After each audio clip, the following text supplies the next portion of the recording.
नमस्कार, मी संकेत गवळी, संशोधक विद्यार्थी राव बहादूर नारायणराव बोरावकर कॉलेज श्रीरामपूर.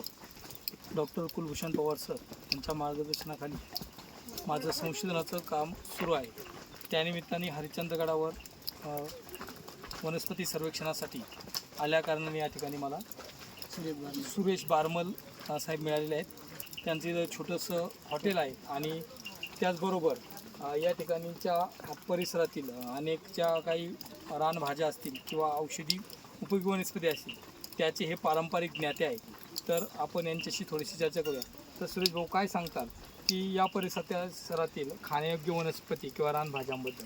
हां, या जंगलामध्ये कमीत कमी नारळाची भाजी आहे, धाप्याची भाजी आहे, चाईची भाजी आहे, अजून खुरपुडीची भाजी आहे, कोंबड्याची भाजी आहे, कवल्याची भाजी आहे.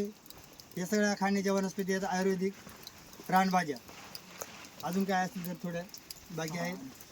आणि पूर्वी 100% होत्या, पण ह्या वेळेस आत्ता चालू घडीमध्ये 2025मध्ये त्यांची टक्केवारी 25%वरती आली आहे.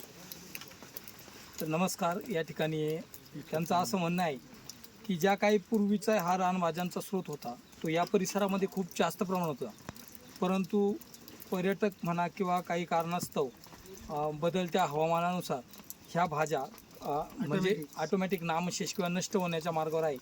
तर मी आपणा सर्वांना विनंती करेन की आपण सर्वांनी या भाज्याचं संगोपन आणि संवर्धनाची काळजी घेऊन पुढील पिढीसाठी आपण ते जिवंत ठेवलं पाहिजे, अशी एक आज हरिश्चंद्र राजाच्या चरणी प्रार्थना करतो आणि या ठिकाणी थांबतो.